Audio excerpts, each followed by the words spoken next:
Good morning. I hope everybody's having a fabulous summer slash winter. Um, Melissa Nielsen from Waldorf Essentials.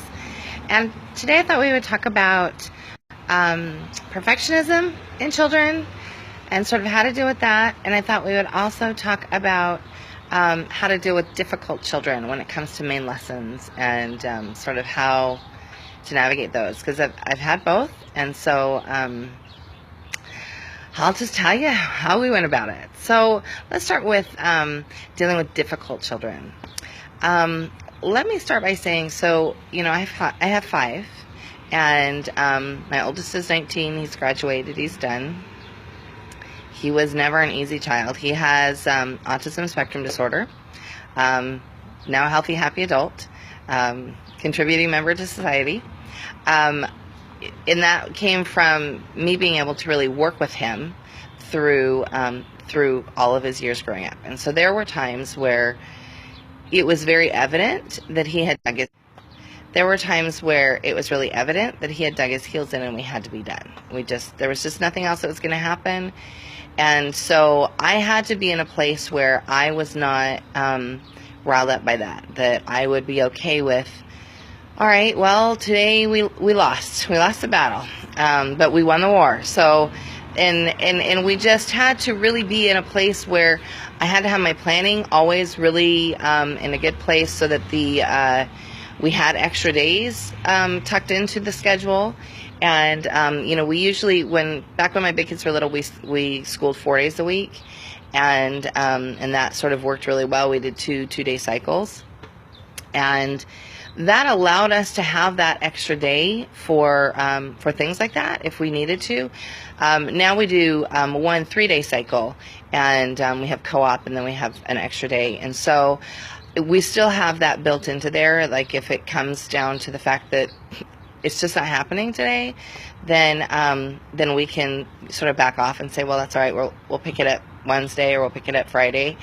And that's been super helpful. So I think that's really the number one thing I would work on if you've got a child that's more difficult. But all of us have, even if you only have one child that isn't normally difficult, I think it's really important to plan that into your your daily plan, to make sure that you've got enough time scheduled in there. Maybe you're having a bad day. Maybe your cycle's just like overtaking you, and you are exhausted, and you just can't, you can parent today, not very well maybe, but you can't school today. And so when I think about sort of how I incorporate all of that, it has to do with just my planning. And so that Harry would have his times when his heels would just be dug in, and then we would have to be done. Now, my son that's now 17, he's, and let me back up a bit on him. So he homeschooled with me through until 10th grade, and then he lives with my ex-husband in Utah. And so in 10th grade, he decided he wanted to go to high school. We talked about, doing distance homeschooling, and that worked for a little bit, but he was ready to go. And so so I thought, great, it was a make it or break it moment for us both. And so he transitioned beautifully. But let me tell you, every single day of his homeschooling career was, do we have to do school today? Every day. Every day. There was not a day that he woke up and said, good morning, Mom, what's for breakfast? Never. It was always, do we have to do school today? Always, always, always. It was never happy, good morning, how are you? Never. And so he was hard. He was really hard. And sorry, loud car. He was really hard. We had a lot of headbutting, he and I. And in 6th grade, I had Eric take over math for the boys, and that helped with the headbutting. But honestly, he was just a hard kid, and I had to be in my good place. If I wasn't in a happy place and he met me with, do we have to do school today? I might be like, listen to me. But usually it was very ho-hum. It was, of course we had to do school today, silly. Get dressed and let's go. And I dealt with that day in, day out from 1st grade all the way through ninth grade. And so, and it can wear on you. So you have to be in a good place. When you're in a good place, then it's golden, because you can be ho-hum about it. And you know, once we got going, he was generally, you know, more pliable, but just that initial of, he didn't want to do school, like, ever. And I don't know what he thought. Like, we were Lord of the Flies, he was going to swing from the trees, no clue. But he was always resistant. Like I said, once we got going, it was usually better. There were times where, with him, where he would dig his heels in, and I knew we had to be done. Hopefully they dig their heels in on the same day, so you don't have to have an extra makeup day. But of course, that doesn't always happen. So, you know, there were times where his lessons would just have to be done, or I would have to shorten things up. Generally, if you can look at the child's temperament and really sort of get to the sweet spot of their temperament, he is more melancholy, and so it was very easy. In general, even though that really worked on me because that's not my temperament, it was very good stretching for me to really help him see especially when we're doing the history blocks, really help him see where he could sympathize with other people, and so then he could, like, turn that off of himself and turn it on to the culture or whatever that we were working with. And that was really helpful. Keeping him really active was really helpful. His melancholy is very thin, very wiry, very, he probably would be, if he was younger in school, he would have been diagnosed with ADD or ADHD, but he had a sanguine element to him, but he was very, very melancholy in everything. So that was a real challenge, and it was really hard for me for many years. And I have to tell you that here's the proof in what we did, and the fact that we persevered. So he's in 11th grade, just finished up 11th grade. His school counselor and his science teacher both called me to tell me what a wonderful student he was, to tell me what a wonderful job I did homeschooling him, that they wished all of their kids that transitioned from homeschool into high school had such a lovely background. And so huge compliments from a situation where I thought this kid was going to hate school forever, and I don't even think he hated school with me. I just think he liked to resist. That was his temperament. That was what he always did. I mean, even if you asked him now, like, if you asked him on his way to school, he'd be like, I don't want to go there today. And he would give the same spiel that he would have given me. But he goes and he excels. He's like a straight A student. Who would have thought? So I have to say that when you have those difficult kids, you just got to try for the long game and sort of look at the long haul, because I know they're exhausting. They're exhausting. And, you know, when I had a toddler that didn't sleep all night, had a preschooler, and, you know, and all the other ones, to deal with Jacob asking me whether or not we had to do school for the day was just, like, up to here. And so I had to really stay on my game. I had to really be in a place where I was taking care of me, and I had enough me time that, you know, that I could handle it. And when he was younger, we spent a lot of time schooling at the park. When you can school at the park during, during the school year, usually there's no kids there. So I would pack everything up, and we would go to the park, and that allowed us to, and I had parameters and boundaries on that. Okay, so we are going to do school at the park. Yes, it is going to be kind of tempting. So pick a park that maybe has a play structure, but also has a field, or also has plenty of places for you to sit at the picnic table. And when we did this, we were in Idaho, so we only had September, October, maybe part of November, that we'd be bundled up in November. Sorry, airplane. And then, and guess what? We'll have new lighting, so we'll be back in the house tomorrow, or next week. So we would school at the park September, October, November, and then we'd start again as soon as we could. And sometimes it wasn't until April, so it might be April, May. So we, the hardest months were those ones in the middle where he needed to run. And as he got older, I was able to just say, I had to open the front door and go for a run. He would feel so much better after he went for a run. He would not be as difficult if he could get that angst that's all built up inside him. So I definitely, and I talk about that in podcasts, and I talk about that in other situations where, definitely when they're getting older, and even when they're young, that's why we do that morning walk, and we would do that morning walk and trudge through the snow even. So, as they're getting older, make them also more responsible for their own stuff. And I would just tell my boys, y'all are going for a run. It's just happening, so you can complain, but it's still happening. So get out the door, and I'd open the door and shut the door and say, see you in 20 minutes. And if you're ho-hum about it, if you're not like kind of wishy-washy, like, I'm so sorry you don't want to go on that walk today. No, just do it. Don't let them take you to that place of doubting yourself and doubting your confidence.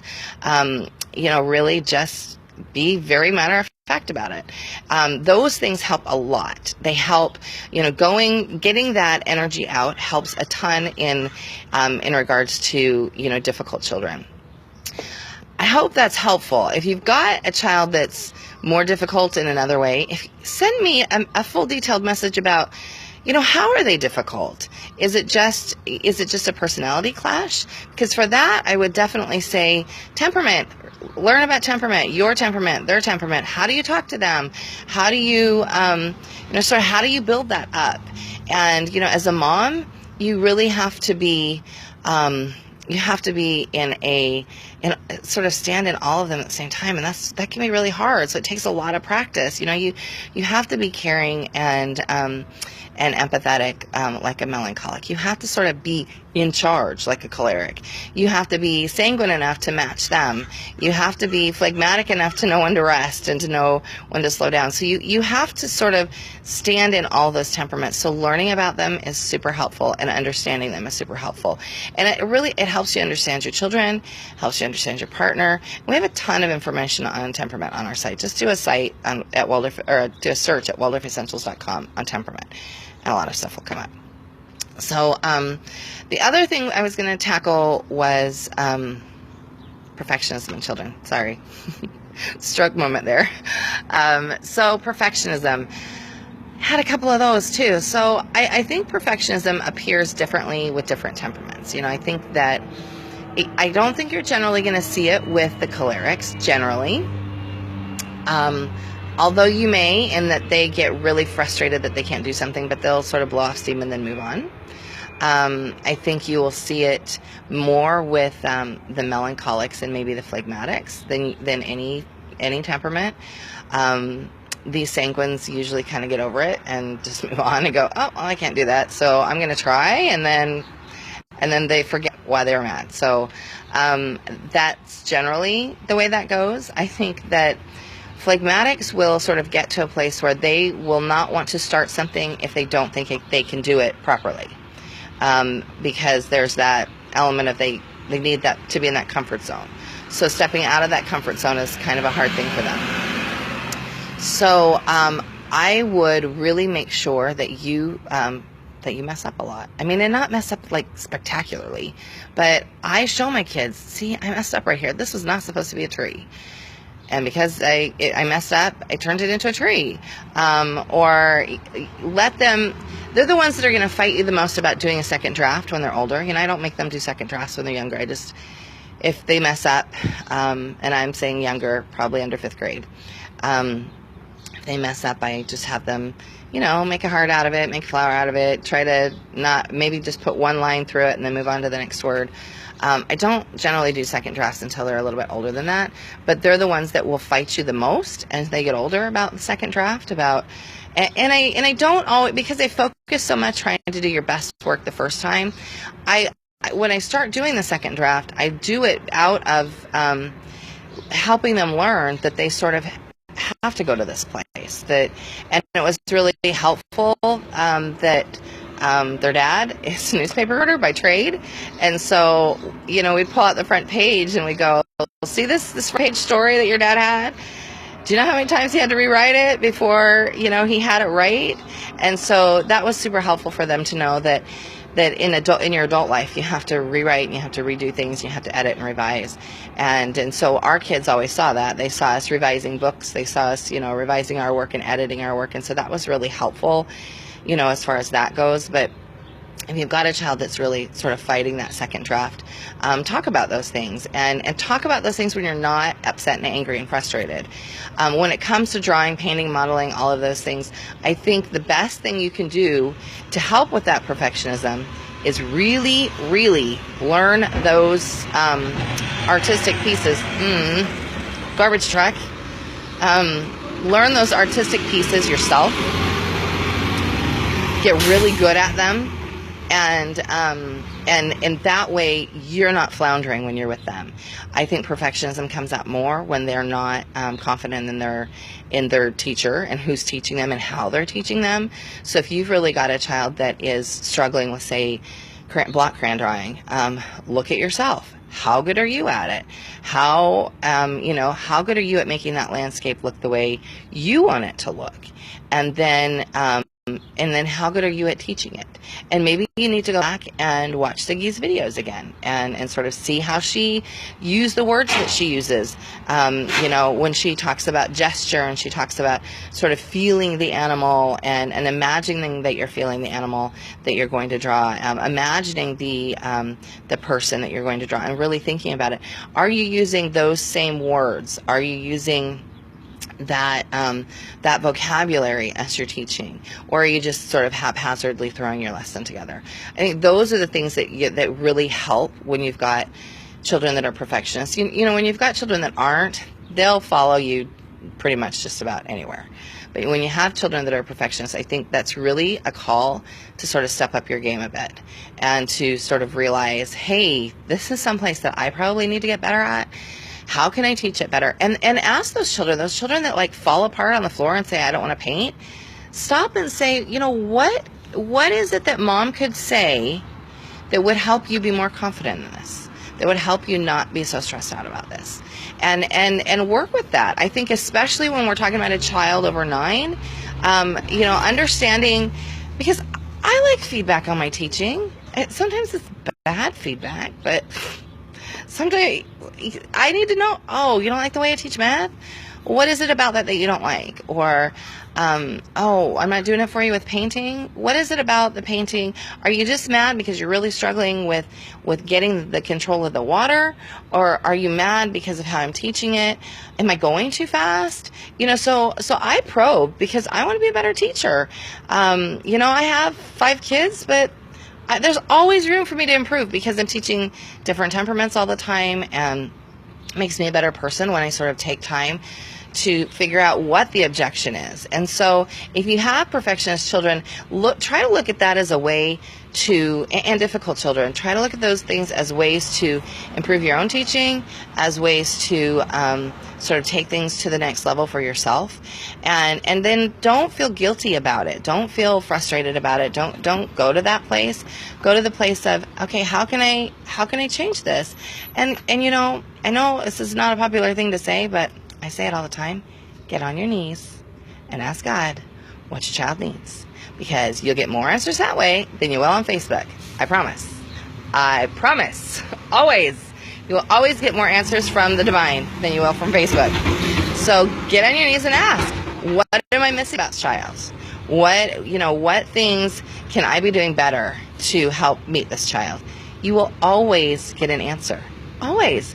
It may be, just stay the course. That may be your answer. It may be, well, you need to be better at painting, or you need to be better at being patient, or, you need to have better lessons planned.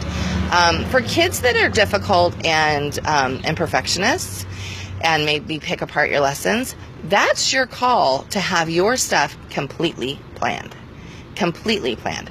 Those are the kids that are going to pick that apart. So when you have your lessons completely planned to the detail and you feel confident in them, and even though there have definitely been times when I've not been as planned as I'd like to be, but I know the subject inside and out.